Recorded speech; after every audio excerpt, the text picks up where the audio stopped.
Hi, I'm Matt and welcome back to the Try Time podcast, and today we're here with part 2 of our Rebuilding Toronto series. Last time out we had Callum's take on how he keeps it in the top flight, and this time we've got my opinions, so feel free to let us know who's the better squad. Same disclaimers as last time, no players are currently injured. Due to not knowing the exact wages of players, we've made some approximations for the purpose of the video. We're assuming that all players agree to the moves and that the moves will either benefit Toronto and or the other team in question. So just to talk through my scenario, I am inheriting a squad that have just been relegated. I've got to get them back into the top flight and make them a sustainable Super League club. And obviously some player movement is needed if I want to sign players. Now, I'll warn you now, I've got quite a few players leaving the club, starting with Chase Stanley. So, big money signing for the Wolfpack, struggled with his fitness and therefore to get into the team, very high salary for the Championship. I'd move him on. I personally think you can probably get into either a Super League club or bottom of the NRL like Gold Coast as a partner for Watkins. I move on Ricky Latelli too, very talented centre, more than good enough, but very high wages, highest paid centre in the world apparently. Warrington are linked with him in real life. You're a second tier club. Take that off your cap. Liam Kay, brilliant winger in the Championship, we know that. Despite it, I would probably move him to Wakefield. They're struggling without Ben Jones Bishop. Ideally you want Topu in the centres alongside Lynn. He knows where a try line is, Trinity could make use of him. Joe Mellor, very tough decision. I would have liked to keep him around, potentially if I had the budget on cap. Great player for Widnes, but I think he could still do it in Super League. And Huddersfield might want someone to go alongside Caesar, so for me he'd be a good one to pick up. OKR, they love signing a halfback. Why not have Josh McCrone? He's not looked bad in the top flight, but he isn't the player that was at Canberra a few years back. Adam Sidlow, Callum will be happy with this one because I'm letting Bradford have him. I don't think he's essential in the top flight. He'll get you back up there and do a job in the Championship, but I wouldn't. I think you can get better players for the same or less money than what you're paying him. Likewise, Andy Dixon, who I've let go to. I've said London, but these are fairly interchangeable. He's back in Super League after a long time away from St Helens, and yeah, I think now his days of playing top grade are past him. Bodine Thompson's another one I'm going to let go, who I think has been a bit reckless with his penalty count this season. I don't know, he might get another move in Super League, otherwise it might be time to drop to like the Queensland Cup or the Intrust Super Cup. More reserve grade competition. Not much to say about John Wilkin other than I don't renew his contract and he probably hangs up the boots and moves into punditry. Now, one of the better players in the Wolfpack squad, I'm going to let Darcy Lussif leave. He's definitely a good forward for them. Talent-wise, I'd love to keep him, however, overseas quota is preventing me from doing so. You know, why not let him join Joey at Salford? Gary Wheeler left the other week in real life, so we've not included him here, but they've already loaned him out to Featherstone for this season, so I don't see Greg Worthington really being the answer for Toronto's problems. Moving on to my incomings. Going to start out with a pair from Huddersfield, and yeah, I'm going to go for, firstly, Darnell McIntosh, the England Knights fullback. Very talented player. The top clubs will be sniffing around him if his development goes well. Great chance to get him in early and build a squad around him. Likewise, Owen Trout is a very promising young player, looked the real deal. I know a lot of Leeds fans were upset when he went the other way for Cruz leaving to join, however, I think it was leaving or was it Mellor? It was one of the two. Yeah, he's not really had too many opportunities. It's a good chance to get him in, get a season Championship rugby under his belt, and again, you could really start to build some quality, good young players coming through that squad. Likewise, Eddie Batty from London. I'm surprised he stayed with them in the Championship. He was definitely one of the better players in Super League for them last season, and you know, this Toronto project's big. He might well want to be a part of it.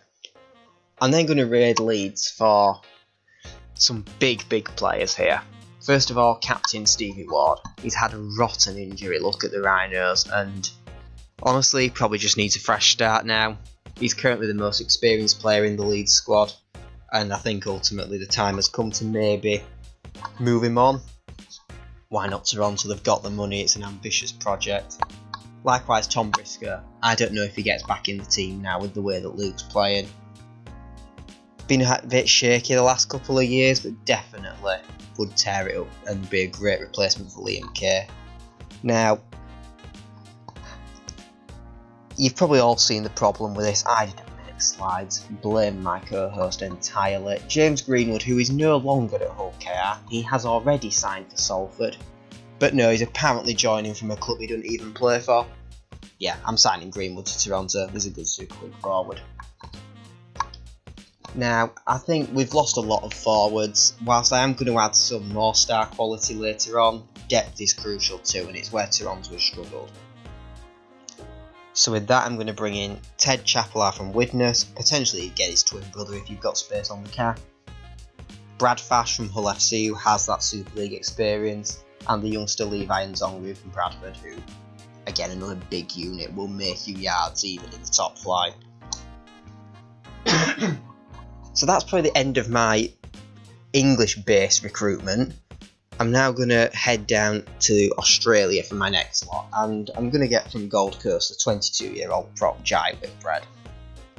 You're really getting good young flavour coming through this new look Wolfpack side, and he really fits the bill, as does Tongan international, watch me butcher the name, Mafawata Hingano. I'm going to go with that. I think, again, really good young prospect. He's not far from NRL and he's already playing in Tonga's international games, so could be a quality asset for the Wolfpack. Staying in Australia, I'm going to bring in a couple from Canterbury, most notably my star quality centre and other marquee player, Will Hopoate. Alongside him, I'm going to get a man that's recently left the Bulldogs to really strengthen up my number 13 spot in Daniel Fualalo, and Cameron King. We know he can do it at this level. He was brilliant for Featherstone last season. Unfortunately, this year has been ended by injury, but that's fine. He can come back even stronger for this new look Toronto outfit. And finally, in terms of the coach, I am going to make a change. I don't necessarily think McDermott's got the right ethos for the side that I'm building. As such, let's go for the man that nearly stopped him getting promoted in the first place and take the former Featherstone coach Ryan Carr, who I think will definitely have some good players in this side. Now, to run you through how I'd set up my starting 13, bench and reserves. Fullback, I'd have Darnell McIntosh. On the wing, we'll keep Matty Russell. He's the first player that's actually been retained from his Toronto squad, as has his centre partner Hakim Malouda. Them two have actually looked really impressive, Malouda especially at the start of this season in adjusting to Super League. Can't leave out the star man Hopoate or my new big money signing Tom Briscoe. I think Tony Gigo's got something to add at 6. He's played there before, and certainly against championship opposition it gives him a lot of time to readjust. My young NRL pair of Hingano and Whitbread at 7 and 8. Cameron King will obviously play through the middle as a hooker, with Brad Singleton joining him at prop. They've both arrived together there, my 2 second rowers. I keep Sonny Bill Williams for my season in the Championship. I also put Stevie Ward in there, the amount of money I'm paying him, and obviously, as discussed earlier, Fualo will do a great job bolstering my 13. So on my subs bench then, Eddie Batty gets there, he's definitely a Super League quality player. James Cunningham has played pretty well so far in terms of his time in London last year and will provide good depth for the halves and hooker. Anthony Mullally, another Super League quality experience there, and Chapelau just to bolster up my bench. Moving on to the reserves then, we've got some of the younger and squad players here, Owen Trout and Levi Nzongu. Fash is definitely around that bench, as is Greenwood. Then you got some of the boys that are actually at Toronto in the first place in terms of Blake Wallace, Gadwin Springer, Andy Ackers, Tom Orbison.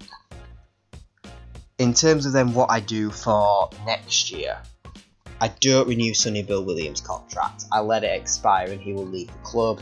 In his place, now a Super League outfit, we're going to make the play for George Griffin, who again has got some good quality in there, but you know, perhaps I think he's certainly gettable from his current club. I don't think he's too highly rated that they say no altogether, and I think sticking with that, I don't know whether or not I think Gigo is a lasting option at halfback. He's certainly a great player and has, you know, been able to cover centre, fullback, sixth.